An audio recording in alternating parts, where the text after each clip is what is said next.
안녕하세요. 크리스찬 독서실입니다. 오늘은 정현이님의 장편소설 내 잔이 넘치나이다 라는 책을 가지고 왔습니다. 제1부 한 그루 나무가 되어. 맹의순. 그를 알고 있는 사람들의 가슴 속에 시들지 않는 꽃으로 피어있는 이름이다. 그가 지난 26년 8개월간 이 땅에 머물러 있는 동안 불리었던 이름이다. 그를 알지 못하는 사람들에게는 낯설고 평범한 한 이름에 불과하지만 그와 만났던 일이 있고 그와 더불어 함께 지낸 일이 있는 사람들에게는 그를 중심으로 한 공동체의 체온이 스며들게 하는 이름이기도 하다. 내게 있어 그 이름은 내 생애를 인도하는 빛나는 지표와도 같은 것이다. 그 이름은 이 땅 위에서 생긴 어떤 명예로운 것이나 아무리 귀하다고 하는 것과도 견줄 수 없을 만큼 소중하고 빛나는 것이면서도 이름 석자만으로 그를 부르는 것은 무언가 허술하고 허전하게 느껴지게 만드는 그런 이름이다. 그가 남긴 것은 이름이 아니다. 맹의순이라는 이름 석자는 그가 입다가 벗어놓고 간 그의 채취가 배어있는 옷 한 벌 같은 것인지도 모른다. 그는 이 땅이 그에게 주었던 이름을 벗어버리고 이 땅을 떠남으로써 오히려 완전하게 우리와 함께하게 된 불멸의 영혼이다. 우리는 그 이름을 두고 이따금 그의 채취를 맡아내며 이 땅의 유한함이 지니는 슬픔에 잠겨 그 슬픔 속에서 인간의 인간다운 모습을 확인하기도 하지만 그 이름으로 우리가 소망하는 어떤 영원성을 향한 가교로 삼아 남모르는 위로를 받기도 하는 것이다.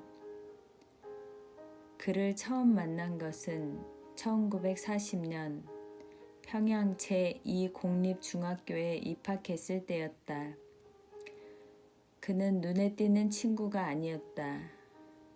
한 반이었지만 한 1년 가까이 그는 있는 듯 없는 듯 도무지 겉으로 나타나는 일이 없었다.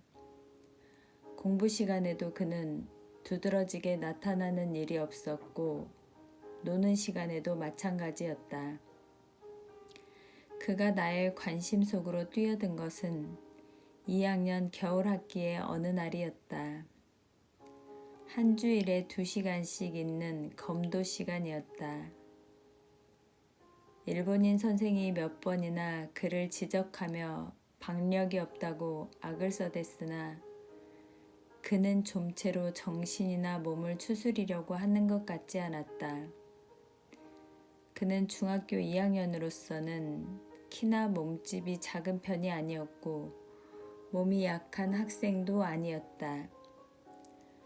선생은 독이 오른 얼굴로 최후의 경고를 그에게 했다. 너 이번까지 착실하게 해내지 않으면 나하고 한판 하는 거다. 선생과 한판 하는 것이라면 검도라는 이름이 붙은 사형을 받는 것이나 다름이 없는 일이라는 것을 우리는 모두가 알고 있었다.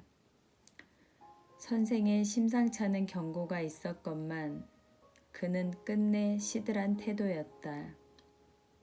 선생을 비웃고 있는 것처럼 그가 걸친 검도복은 어색하고 우스꽝스러웠다.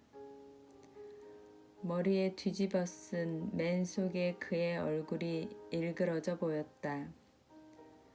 가슴 부위를 두른 도나 누비 두랭이 치마 같은 핫가마하며 일본 버선인 다비는 따로 놀고 있었고 주검은 허수아비의 손에 들리워져 있는 것처럼 헐렁해 보였다. 선생은 검도에 영 시원치 않는 학생이 있으면 한판 붙자 말해놓고 학생에게 공격하라 하며 호령한다. 그러나 감히 공격을 못하고 우물쭈물하면 그때부터 사정없이 노출 부위를 때리기 시작하는 것이다. 고통에 못 이겨 막으려 할 때는 이미 기름에 불이 붙은 뒤다. 선생은 이를 악물고 잔인하게 학생을 짓이긴다. 쇠망으로 가리워진 저쪽에서 얼굴이 일그러지고 눈물이 어떻게 쏟아져도 교관의 직성이 풀리기 전에는 그 사형이 끝나지 않는 것이다. 그날은 어느 때보다도 선생의 린치가 길고 독했다. 맹의수는 애초부터 막으려고 하지도 않았다. 그것은 검도복 그 자체가 수치가 되게 만드는 무저항이었음을 알만하게 하였다. 때리는 자의 숨이 헉헉 차오를 정도가 되었어도 막고 있는 학생은 도무지 무반응이었다. 드디어 선생이 분이 극에 달한 음성으로 소리를 질렀다. 너는 할 수 있는 자인데도 안 하고 있다. 그 이유가 무엇인가? 이유를 말하라. 선생은 그 학생이 검도를 기피하고 있다는 것을 간파한 것 같았다. 일방적으로 날뛰고 날뛰다가 지쳐서 검도 시간을 성실하게 받아들이지 않고 있는 이유를 당자의 입으로 말만 한다면 그 한 판을 끝내겠다는 듯 비슷하게 말하고 있는 것이었다. 그래도 굳게 닫혀진 맹의순의 입은 열리지 않았다. 말하라. 너는 일부러 검도를 하지 않으려는 게 분명해. 이유를 말하라. 그러나 그는 끝내 말하지 않았다. 검도 시간이 끝난 뒤에도 그는 반으로 돌아오지 못했다. 하학 시간이 다 되어서야 돌아온 그의 얼굴은 엉망이 되어 있었다.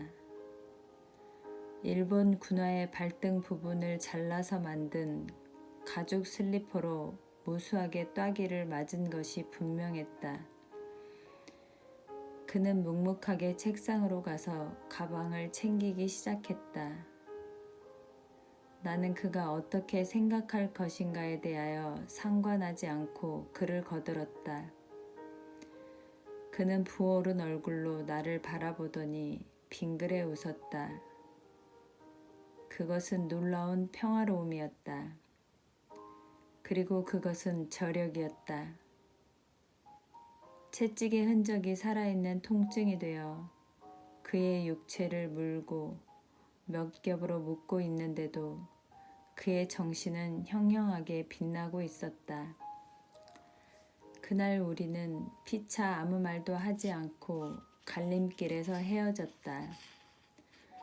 그리고 며칠 후 방과 후에 나는 그때까지 계속 갈고 닦아오던 질문을 그에게 했다. 어떻게 된 거야? 내일 또 검도 시간이 있는데 지난번에 그 일은 무슨 뜻이었어? 자학하는 거지. 뭐 때문에? 인간의 인간다운 성숙을 저해하는 거라는 생각이 들었어. 하지만 어쩔 수 없는 일 아냐? 도저히 정신을 집중시킬 수가 없었어. 그들은 그걸 도라고 하지. 그러나 그건 도가 아냐. 그런 건 우리가 찾아야 할 길을 오히려 가로막는 것들이야. 더구나 일본인들이 우리에게 주입시키려고 하는 그 짓, 그걸 무력하게 받아들이고 있는 게 괴로웠어. 앞으로는 어떻게 할 거야? 비겁해지지 않을 수 있는 길만 있다면 나 자신을 달래야지. 나는 그의 생각, 그의 말을 따라가기에 숨이 찼다. 그가 지닌 갈등과 고뇌의 열기가 번져오는 것을 다 감당할 길이 없었다. 그 며칠 후 우리는 다시 집단 체벌을 받게 된 일이 생겼다. 태평양에서 불집을 건드린 일본이 어마어마한 일을 벌여놓고 어린 학생들에게까지 군사훈련을 강제하기 시작했다. 머리를 빡빡 밀어낸 일본인 교사는 훈련 중에 툭 하면 집단 체벌을 가했다. 그리고 그것을 일러 정신무장의 길이라고 말했다. 그날도 집총의 자세가 구령에 맞지 않았다 하여 들들 볶기 시작한 교사는 학생 전체에게 체벌을 주기 시작했다. 엎드려 뻗쳐 하여 볼기를 돌아가며 쳤고 칭칭 동여맸던 각반을 풀고서 꼿꼿하게 서서도 맞게 했고 그것이 모자라서 토끼띠을 뛰게 했었다. 모두들 누렇게 뜬 얼굴이 되거나 혀가 쭉 빠질 지경으로 지쳐 늘어 허덕거리고 있는데 오직 맹의순 하나만이 의연한 얼굴, 꿋꿋한 자세로 흐트러짐 없이 체벌을 감당해내고 있었다. 저마다 죽을 지경이어서 옆을 넘겨다볼 엄두도 못 낼 형편이었고 또 서로 그의 그러한 모습을 눈여겨보았다 해도 오히려 얄밉게 보기에 십상일 나이였지만 우연히 그 모습을 발견한 나는 힘에 겨워 쓰러지기 직전이었음에도 그때까지 경험해 본 일이 없는 신선한 감동을 받았다. 그의 그러한 의연한 모습은 놀라운 생명력이 되어 내게 전해져 왔다. 그도 몹시 힘들어하고 있었지만 그에게는 다른 그부들에게서는 볼 수 없는 기계가 있었다. 나는 그를 바라보면서 새 기운을 얻었다. 그날의 체벌은 날이 거의 어둑해질 무렵에야 끝이 났다. 각자 각반을 치라는 명령이 떨어졌을 때 나는 그의 옆으로 다가갔다. 꽤 잘 버티던데? 그는 내 말에 빙긋 웃었다. 그렇게 웃을 뿐 말이 없는 그에게 다시 말을 걸어보았다. 운이 좋아서 덜 맞은 거야. 나는 그의 바지를 치켜 올렸다. 무릎을 꺾고 있어 비스듬히 드러난 그의 종아리는 짓이겨져 있었다. 강목의 모서리가 그의 희고 깨끗한 살을 터트려 놓았고 살갗이 뭉개져 피가 배어나온 종아리를 접고 토끼띠으로 운동장을 몇 바퀴 돌았으니 상처는 짓이겨질 대로 짓이겨져 있었다.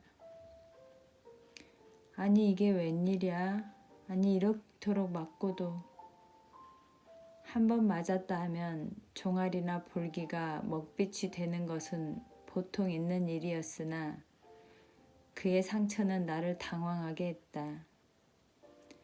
그는 바지를 내려 각반 칠 준비를 하며 심상하게 말했다. 맞다 보면 그럴 수도 있지. 이런 지경인데 어떻게 그렇게도 태연하게 토끼띠을 뛰었니? 찡그린다고 덜 아픈 건 아니잖아. 그래도 아픈 건 아픈 거 아니야? 내가 얼굴을 벌겋게 물들이며 대들듯이 말하자 그는 각반을 차근차근 쳐 올리며 또 빙그레 웃었다. 우리가 어른이 되면 이것보다 더 아플 일이 많을걸. 우린 지금 훈련을 잘 받는 거지. 그 어색한 검도복을 걸치고 일본 정신을 주입받겠다고 인형 노름 같은 걸 하는 것보다는 매를 맞는 편이 통쾌했어. 나는 어이가 없어서 다음 말을 잊지 못했다. 그리고 그가 훌륭하다고 생각되기보다는 와락 의심이 솟구쳤다. 이놈은 음흉한 놈이거나 꾸미기를 아주 좋아하는 놈인지도 모르지. 남모르게 감추어둔 영웅주의가 이렇게 나타나기 시작했는지도 모를 일이야. 내 감정은 그를 경계하면서 한 발짝 물러나기에 이르렀다. 각반치기를 마친 그는 입을 한 일자로 굳게 다물더니 벌떡 일어났다. 그리고 내가 각반치는 것을 기다렸다가 내 손을 잡아 일으켜주며 입을 열었다. 나는 증오를 참을 수가 없었던 거야. 그 증오가 너무도 엄청나서 아픈 것을 잊게 했던 거야. 나는 증오와 함께 고통의 의미를 골똘하게 생각했던 거야. 고통의 뜻을 생각다 보니 견딜만 했던 거지. 그의 표정은 진지했다. 어둡기 시작한 운동장 한 옆에 서 있던 그는 고통으로 자라고 있는, 그러나 인내의 덕을 묵묵히 간직하고 있는 한 그루의 청청한 나무와도 같았다.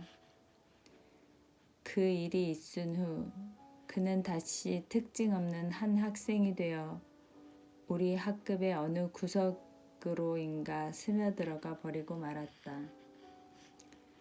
그가 다시 나의 관심의 표면으로 부상한 것은 다음해 봄의 일이었다. 일본 선생 몇몇이 합세하여 그에게 몰매를 준 사건이 일어난 것이다. 그가 교회 학교 유년부 학생들에게 한국말 성경을 가르치고 있다는 사실이 발각되었기 때문이다. 그는 입술이 터지고 눈과 귀가 찢어져 부어오른 얼굴로 풀려났다. 손등이 물크러지고 손가락이 비뚤어질 정도로 몸매를 맞고 풀려났다.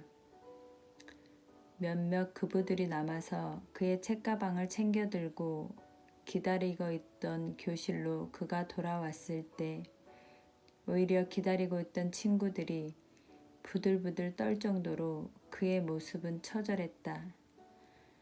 아, 이 죽일 놈들. 나는 주먹을 부르짖고 벌벌 떨었다. 다른 친구들도 이를 갈며 원통해했다.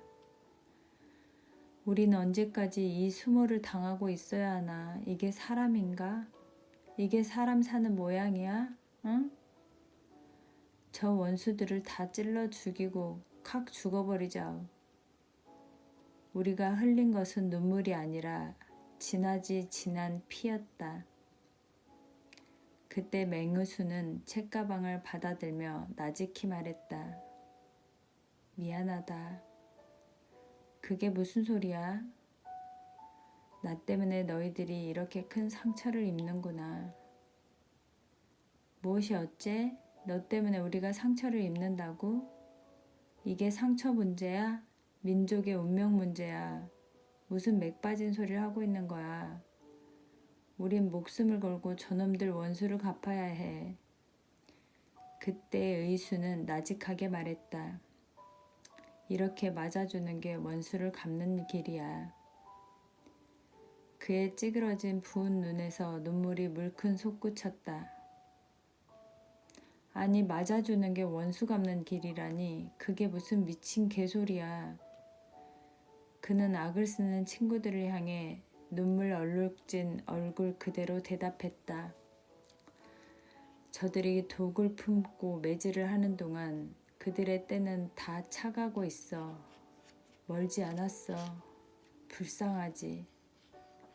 뭐? 불쌍하다고? 그부 하나가 맹수처럼 으르렁거렸다. 의수는 그 말을 받아 나직하게 중얼거렸다. 우리는 저 사람들한테 감사를 드려야 해. 저들은 우리가 받을 위로를 벌어주고 있는 거야. 위로라고? 우리가 받을 위로를 벌어주고 있다고? 그 위로를 누가 줄 건데 그 누가 이 힘없고 약하고 비참한 우리 민족한테 위로가 된다는 거야? 하나님께서 주실 위로지. 나는 부하가 치밀어서 입에 거품을 물며 덤벼들었다. 야, 넌 위선자야. 아니면 형편없는 병신이거나. 그는 우리들을 타일렀다. 이제 그만해. 여기서 이렇게 조선말로 떠들고 있다는 걸 알면 또 모조리 잡아다가 족칠 텐데 어서 나가자고. 이만큼 터진 걸로는 나아나면 좋게. 그러니 이제 그만해. 누군가 와서 엿듣고 있을지도 모르잖아. 우리는 하나씩 둘씩 흩어져 교문 밖으로 나갔다. 학교와 얼마만큼 거리를 둔 지점에서 나는 다시 그에게 다가갔다. 그는 아무 일도 없었던 것처럼 성큼성큼 걸어가고 있었다. 그래, 교회 학교 유년부 문제는 어떻게 하기로 했어? 그만두겠다고 그랬어. 네, 못 견딘 거야? 매도 무지했지. 하지만 목사님을 잡아 가두겠다고 위협을 하는 거야. 더구나 요즘 신사참배 문제 때문에 교회들이 주목의 대상이 되고 있거든. 그래, 그렇게 승복을 했는데 왜 이렇도록 때린 거야? 그 죽일 놈들이. 버틸 만큼 버텼었거든. 그러다가 목사님을 붙잡아 가두겠다는 말에 내가 지고 말았어. 그런데도 그놈들이 믿지 않단 말이야? 믿기야 밉지. 그런데 감사를 드린다는 건 뭐야, 그 원수들한테. 그들은 희생제물 같은 존재들이거든. 희생제물이라니. 그들이 쏟아붓는 이 핍박의 분량 몇 갑절이 위로와 사랑으로 변하여 나를 기다리고 있다는 걸 나는 믿고 있거든. 그들이 나의 죄악을 대신 사하여 주는 거야. 나는 그들을 미워할 권리가 없어. 용서도 나의 권한이 아니야. 악의 역할을 대신해주는 그들이 희생제물이지 뭐. 그래, 너는 네 하나님께 감사기도를 드렸겠구나. 나는 빈정거렸다. 그러나 그는 나의 말을 곧이곧대로 받으며 충실하게 대답했다. 그랬어. 매를 맞는 동안 내가 때리는 역할을 하지 않게 해주신 하나님 감사합니다. 내가 맞는 역할을 담당하게 해주신 주님 감사합니다. 이들이 나의 위로를 이렇게도 많이 벌어주고 있으니 이들을 용서해 주시고 구원해 주소서 하고 기도했어. 이거 봐. 어둡기 시작한 길 모퉁이에서 나는 그를 불러 세웠다. 그가 하는 이야기의 진위를 다시 한번 확인해 보겠다는 속셈에서였다.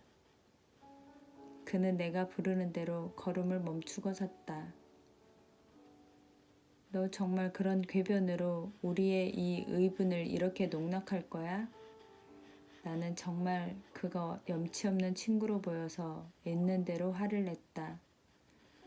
그러자 그는 어두워지기 시작한 하늘을 잠깐 올려다보았다. 여기저기 찢기고 부어터진 일그러진 얼굴이었으나 그 얼굴이 조금도 흉하지 않았다. 무엇을 올려다보는 것이었을까?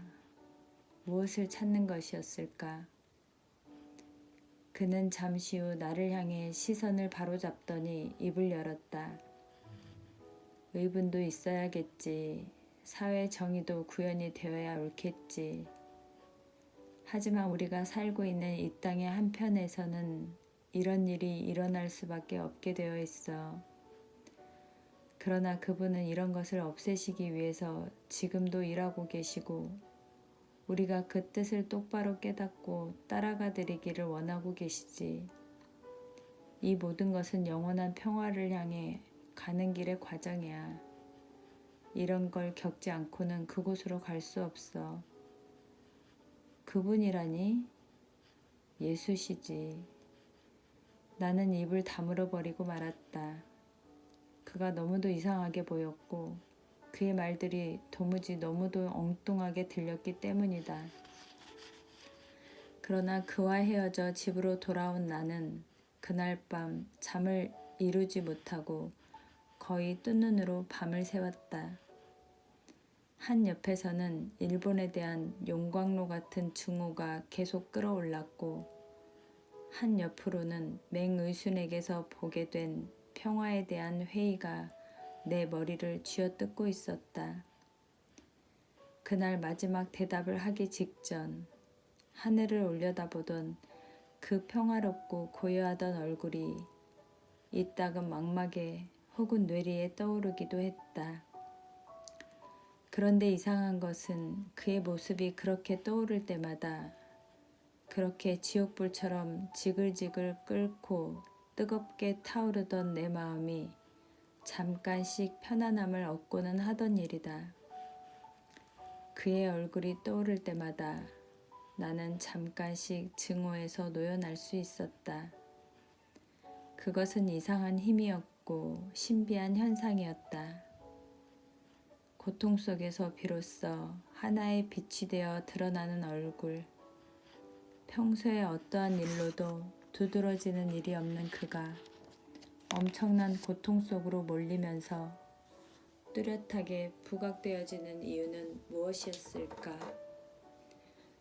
나는 그날 밤 뚜렷하지는 않지만 어떤 해답에 가까운 것 앞에 몇 발짝 다가간 것 같은 느낌을 얻었다.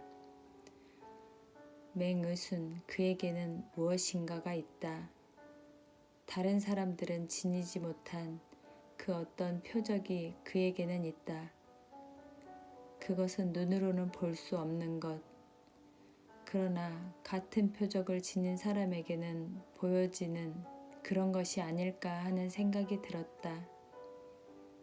대개는 살면서 쓰러져 갈 수밖에 없는 것들이 그에게 있어서는 살아가면서 점차로 분명해지는 그 무엇을 그가 가지고 있음에 틀림없다는 결론에 도달한 것이다. 새벽이 다 되어서야 나는 망막 속에 떠오른 그의 얼굴을 바라보며 잠이 들 수 있었다. 그것은 정녕 이상한 체험이었다.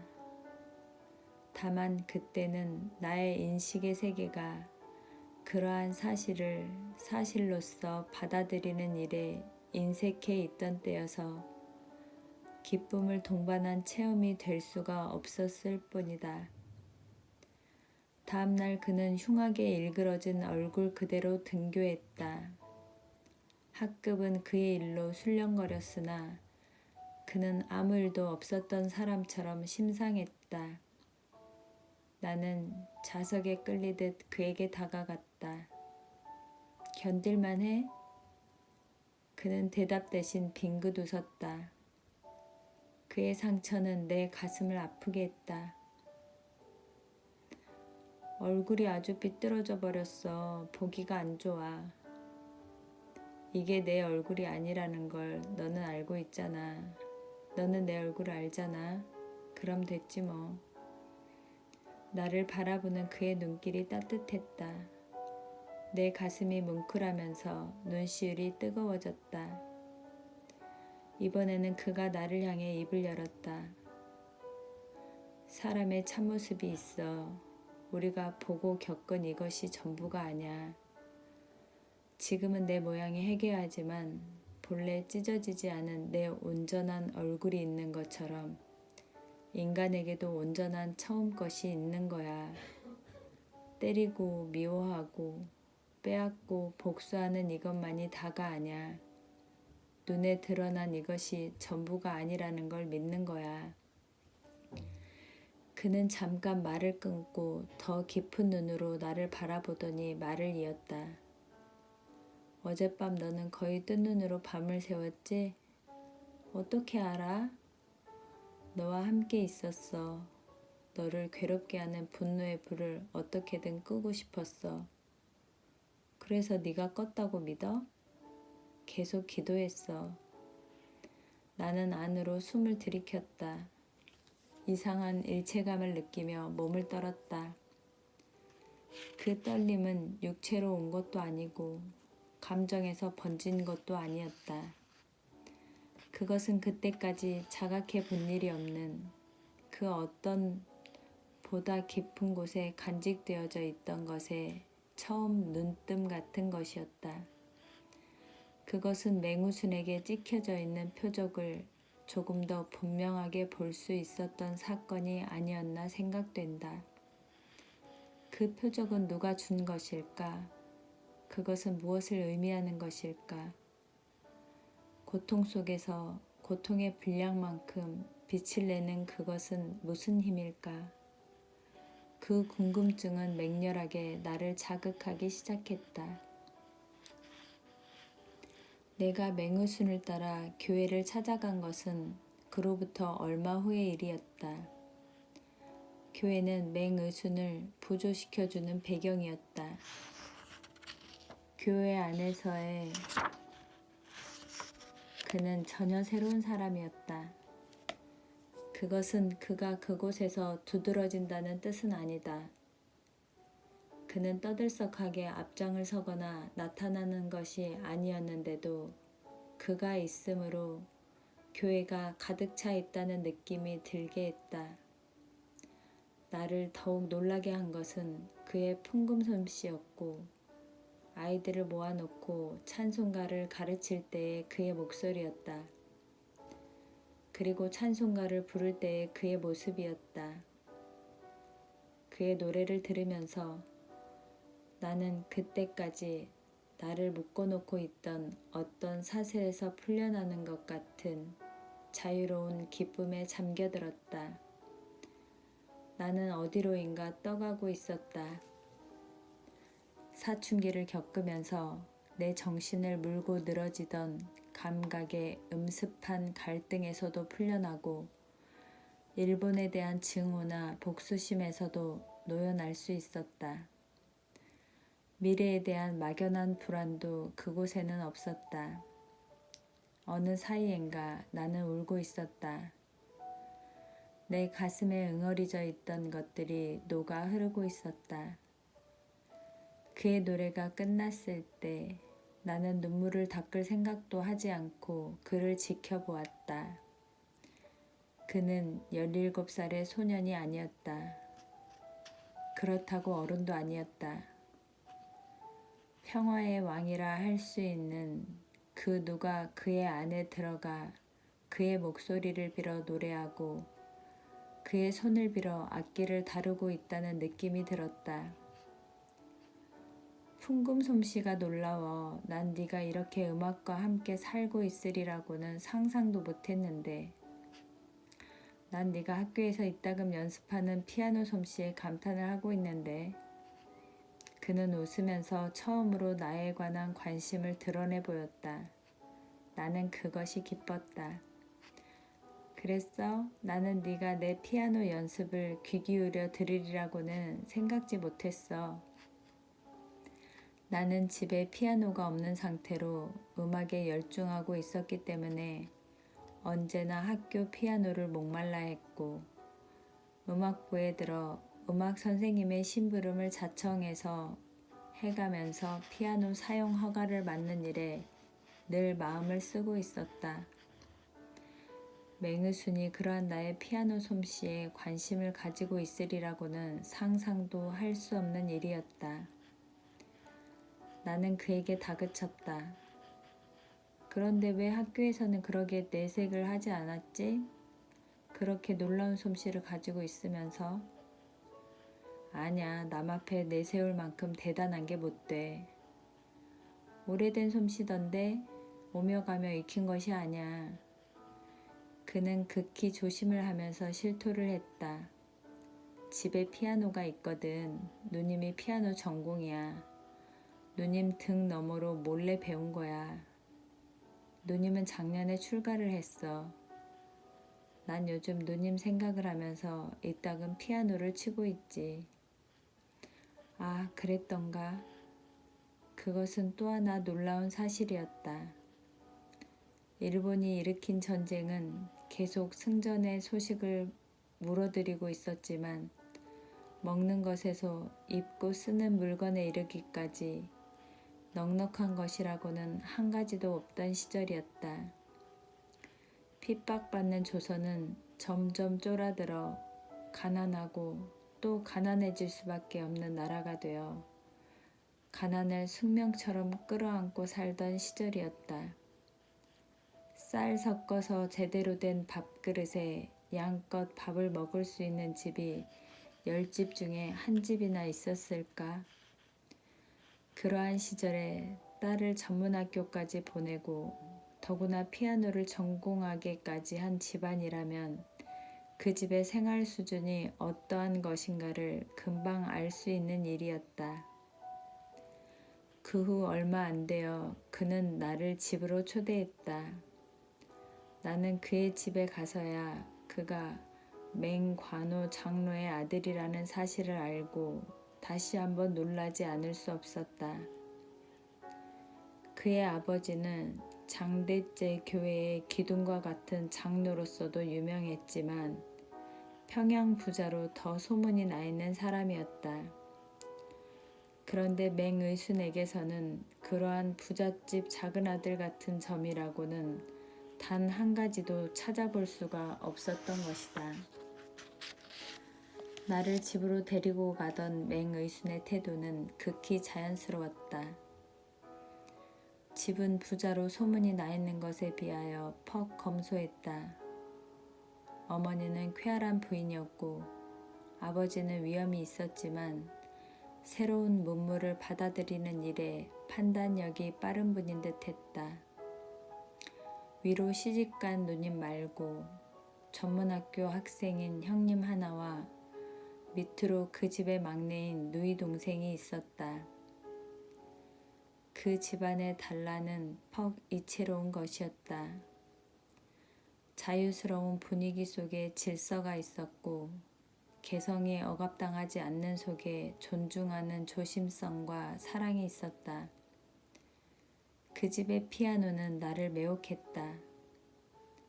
음악은 우리들 두 사람을 모두 밀착하도록 만들어 주었다. 그 후로 나는 빈번하게 그 집을 찾아가게 되었지만 내가 피아노를 마음 놓고 칠 수 있는 기쁨보다는 그의 연주를 듣는 즐거움이 더 컸다. 피아노를 통해서 나는 그의 영혼이 안고 있는 표적이 또 새롭게 빛나는 것을 보았다. 그는 음악의 셈이었다. 그의 노래는 화평의 신호였다. 그는 말했다. 음악은 영원이야. 시작이 따로 없지. 그리고 끝없는 기쁨이야. 눈으로 볼 수 없는 가장 큰 것에서부터 눈으로 볼 수 없는 가장 작은 것에 이르기까지 함께 움직이게 하는 힘이야. 끝없이 아름답고 선한 힘이지. 나는 그에게서 새로운 베토벤을, 새로운 모차르트를, 새로운 슈만을 배웠다. 학교의 가난한 음악실에 비치되어 있던 몇 장의 측음기판에서만 얻어듣던 낡은 소리가 아닌 살아있는 영혼의 선율로 내 영혼의 귀를 열고는 했던 것이다. 연주를 하고 있을 때의 그의 눈은 무한한 천공이 열리듯 깊고 깊었다. 그리고 맑았다. 쇼팽에게는 다분히 감상적인 데가 있지만 그의 폴로네이즈만은 예외야. 그렇게 섬세하게만 느껴지는 그런 인물에게 그렇게 장엄한 애국심이 있었어. 폴로네이즈는 웅장하고 당당한 연주 기술 없이는 안 되겠지. 피아노 곡으로서는 규모가 참 크거든. 쇼팽도 조국 폴란드를 생각할 때는 사자의 혼으로 살아났다는 거지. 러시아에게 짓밟힌 조국을 아파하는 그 아픔 속에서 그의 혼은 더할 수 없이 빛나고 있었던 거야. 쇼팽의 폴로네이즈를 연주하고 있는 그의 모습은 한 소년이 아니라 장중한 슬픔을 안고 있는 거인이었다. 그런가 하면 슈베르트의 소품을 가곡 중 방랑자나 겨울 나그네를 부르며 우수에 젖어들기도 했고 슈만의 시인의 사랑을 노래하며 현실 저쪽의 가없는 세계로 혼자 흘러들어가기도 했다. 그는 이따금 슈베르트나 구노의 아베 마리아를 불러 경건하고 아름다운 기도의 자세를 만들기도 했다. 그와 내가 함께 있게 한 음악의 세계는 그 누구도 넘겨다 볼 수 없던 황홀한 세계였다. 그곳에는 일본 사람에 대한 분노나 증오도 없었고 일본 선생에게서 얻어터져 뭉개진 상처도 없었다. 그것은 우리들만의 세계였다. 그것은 소년 시절에 내게 허락된 놀랍고도 아름다운 신앙이었다. 완전한 피난처요, 보장된 요새요, 다치는 일 없던 평화였다. 그러나 우리가 만나는 음악의 요새, 그 성벽 저쪽에는 상상할 수 없는 고통과 어둠과 절망이 허연 이빨을 드러내고 호시탐탐 이쪽의 평화를 노리고 있었다. 졸업반이 되어 첫 학기 이른 봄에 출가에 살던 맹우순의 누님이 세상을 떠났다. 누님에 대한 그의 사랑이 얼마나 지극한 것이었던가. 그는 틈틈이 누님에게 편지를 띄우던 동생이었다. 내 누님은 나의 음악이야. 누님은 내 노래의 샘물이지. 그는 누님을 그리워하면서 자주 그런 말을 했었다. 누님을 잃은 그는 내 마음의 눈에 끼워진 슬픔의 렌즈였다. 나는 이따금 맹우순과 헤어진 뒤 우리 집 골방에 혼자 앉아 그의 슬픔을 울고는 했다. 그가 말없이 겪고 있는 그 슬픔은 내가 늘 보아오던 하늘의 의미를 다르게 만들었다. 만물이 새 생명으로 되살아나는 봄의 뜻도 새로워졌다. 그는 한 번도 눈물을 보이지 않았지만 아버지와 어머니의 슬픔이 더던져지고 죽음의 의미를 안으로 사귀기 위해서 고뇌하고 있었다. 예지에 빛나던 그의 반듯한 이마 위에 씻기지 않는 슬픔이 고뇌의 그늘이 되어 얼어붙어 있었다. 그는 인간이 죽음을 시인해야만 한다는 대전제를 끌어안고 있었으면서도 누님이라는 육친의 죽음을 실감할 수 없는 갈등 때문에 고통받고 있었다. 우리는 피차가 그 누님에 관한 이야기를 입에 올리지 않았다. 그것은 너무도 벅찬 슬픔이었고 시인할 수 없는 두려운 세계였던 것이다. 어느 날 우리는 어른들이 다 출타하신 빈집에 둘이만 남았던 일이 있었다. 그는 피아노의 뚜껑을 열더니 모차르트의 론도 A장조를 치기 시작했다. 봄날의 하루해가 저물어가고 있었다. 대지를 밀어내며 기지개를 켜던 새싹이 한나절의 홍군한 햇빛을 받아 마시고 조금씩 졸기 시작하는 시간이었다. 그 곡은 얼마 전 그가 연주해 준 일이 있어 쾌헬 번호 512번이라는 것까지 기억할 수 있었다. 그것은 숨어서 흐르는 개울물이었다. 감추어져 있던 애수가 채송화 꽃처럼 자잘하게 피어나며 수줍게 손짓하는 안타까움이었다. 그리움이 망울망울 기쁨도 되고 슬픔도 되어 천상으로 날아가는 소리였다. 그 선율은 그의 눈물이었다. 통곡보다 더 큰 울음이었다. 이 곡은 나의 누님이야. 내 누님의 눈물 방울방울이 떨어지는 소리야. 난 그동안 이 곡을 치고 싶었지만 부모님이 계셔서 맘 놓고 칠 수 없었어.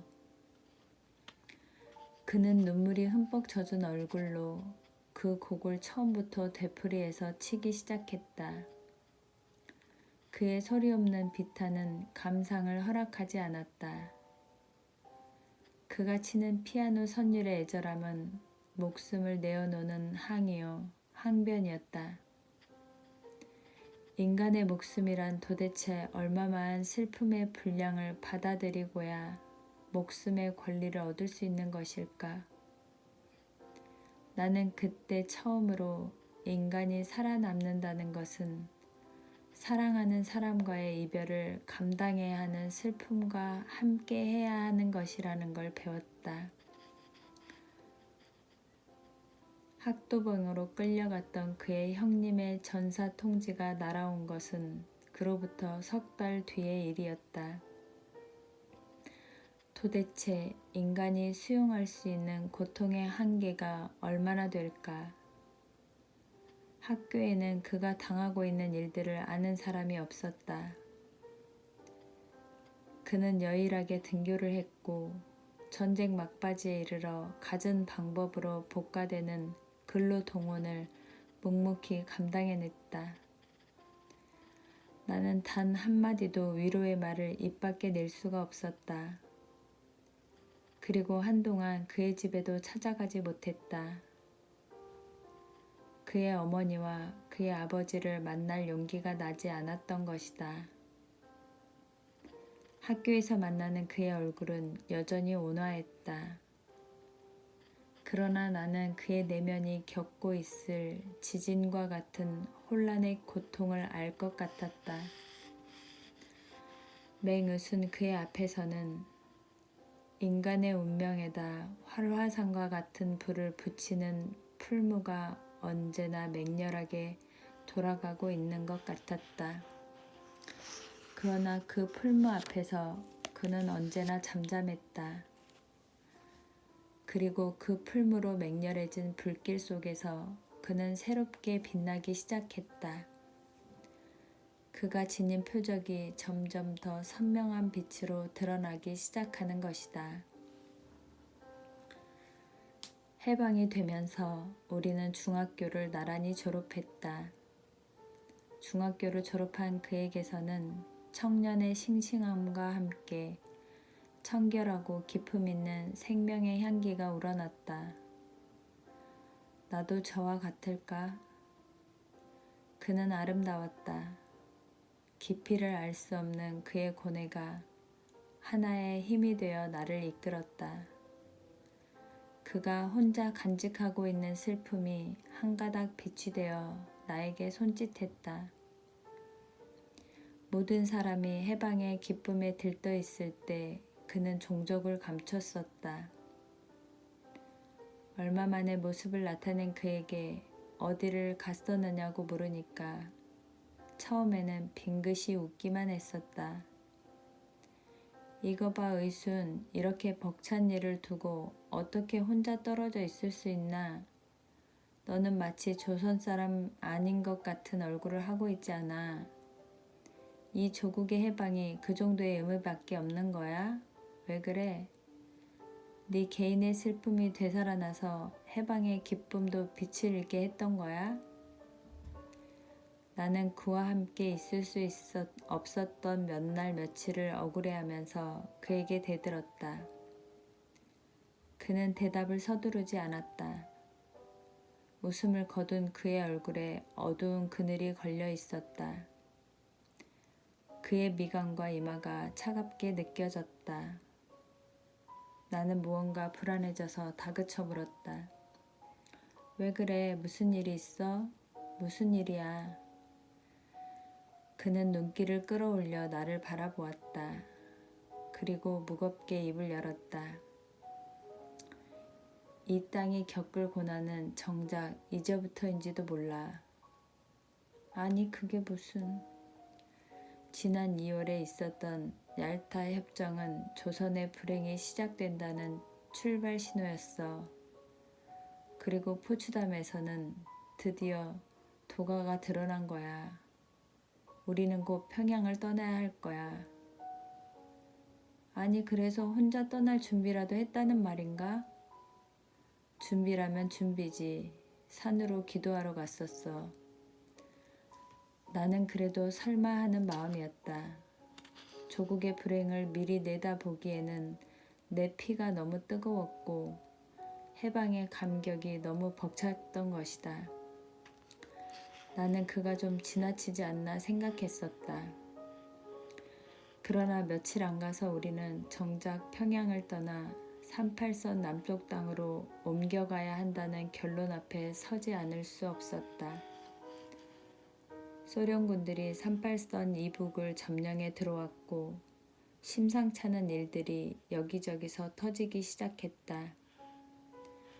나는 해방의 흥분을 가라앉히고 우리나라의 역사를 알기 위해 책을 구해다가 읽기 시작했다. 그리고 친구가 들려준 말들을 역사와 국제 관계에 비추어 새로운 눈으로 관찰하기 시작했다. 나만의 정세도 면밀하게 관찰했다. 남한 땅에는 존 알 하지 중장 인솔하에 24군단이 진주했다. 9월 8일 그들이 들어서면서 한국에서 군정이 실시될 것을 선언했다. 사흘 후에는 아놀드 소장이 군정 장관으로 임명되어 실제로 정치적 실권을 장악했다는 소식이 들려왔다. 그러나 미군이 진주하기 이틀 전인 9월 6일 정치 부재의 진공 상태와 같은 남한 땅에서 재빨리 정권의 기선을 제압하려고 나선 무리가 있었다. 그들은 건국준비위원회라는 간판을 내어 걸고 전국인민대표라는 사람 55명을 모아 자기들 멋대로 국호를 조선인민공화국으로 정하고 9월 14일 오후에 인민공화국을 선포하고 나섰다. 그리고 그들은 좌익 계열 중심으로 연일 회의를 하던 끝에 그들 멋대로 조각한 인민공화국의 내각을 벽보로 발표하기 시작했다. 붉은 잉크의 벽보가 미친 듯이 나붓기 시작한 것이 그때였다. 좌익들의 재빠른 행동에 우익 진영이 아연 긴장하고 나선 것도 그때였다. 좌익 계열이 미친 듯이 설치고 돌아가기 시작하자 그때까지 두 파로 나누어져 있던 우익 진영의 대한민주당과 민주국민당이 민족 진영의 대동단결을 뜻하고 한데 합쳐 한국민주당을 탄생시켰다. 한반도는 무엇인지 알 수 없는 것들을 있는 대로 집어쳐넣고 끓이는 죽속과 같았다. 그것이 먹을 수 있는 죽인지 먹지 못할 죽인지도 알 수 없는 상태였고 너도 나도 걸근거리며 달려들고 있어서 끓는 죽은 어느 누구의 그릇에도 담기지 않고 사면으로 튀고 쏟아져 덜어는 데이고 덜어는 더럽혀졌고 또 그 탓을 서로 상대방에게 돌려 아귀다툼을 시작한 것이다. 침략만을 무수하게 받아온 땅, 순환의 역사를 누더기처럼 입고 있는 땅, 벌건 살이 비죽비죽 드러나 있지만 부끄러워하는 것을 잊어버린 땅, 남의 힘으로 되찾은 자유라는 떡덩이를 서로 그것이 자기 하나만의 것이라고 우겨가며 상대방이 못 가지게 하기 위해 목숨을 건 싸움이 시작된 것이다. 해방의 뜻은 혼란으로 바뀌었다. 자유의 기쁨은 이기의 칼로 변했다. 누구 하나 조용히 멈추어 이 나라의 앞날을 진정한 애국 충정으로 생각하고 있는 사람이 있는 것 같지 않았다. 누구나 나섰다. 웬만한 사람이면 들고 나서서 휘두르고자 했다. 서로 상대방의 말에 귀를 기울이려고 하지 않았다. 목청은 점점 높아가고 주의 주장은 창 끝이 되어 아무나 찌르고 아무나 상처 입히기를 서슴지 않았다. 정당과 사회단체는 그 수를 헤아릴 수 없을 만큼 멋대로 생겨나고 그 속에서 국제적인 조직력과 경험을 가지고 있는 공산주의자들이 마음 놓고 판을 쳤다. 그래도 우리는 그 죽 끓듯 하는 남한 땅을 향하여 떠나지 않을 수 없었다. 우리는 서울서 만나기로 하고 각자 가족의 형편에 따라 길을 떠나기로 했다. 내가 서울에 도착한 것은 12월 초. 서울에는 우남 이승만 박사가 돌아와 있었고 이 박사가 귀국한 10월 16일 후 원려가 지난 10월 16일 후 원려가 지난 11월 23일에는 백범 김구 선생과 김규식 박사를 필두로 상해의 임시정부 요인들이 다 돌아와 있었다. 그러나 그 무렵 모스크바에서 열린 미, 소, 영 3개국의 외상회의에서 가결된 한민족 신탁 통치안은 우리 민족을 분노의 도가니로 일시에 몰아넣었다. 국내의 기류는 미 군정과 손을 잡은 한민당이 정치와 경제권을 장악하고 우남을 영도자로 내세우면서 상해 임시정부 사람들이 발 디딜 곳 없는 분위기로 몰아가던 중이었고, 처음에는 거족적인 신탁 반대 운동을 전개하고자 나섰던 공산 계열이 갑자기 태도를 표변시켜 찬성의 기치를 내세워 싸워보자고 덤벼드는 판국이 벌어지고 있었다. 맹유순과 내가 다시 만난 것은 1946년 1월 추위가 막바지로 얼어붙은 서울에서였다. 서울은 춥고도 흉흉했다.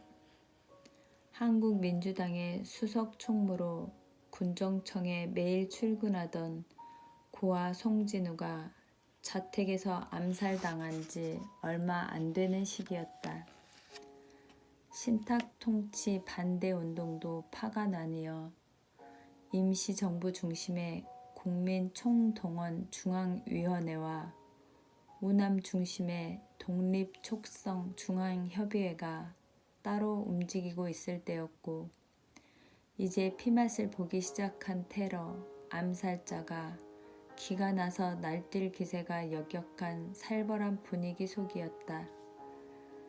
우리는 시퍼렇게 온몸을 끌어안고 울었다.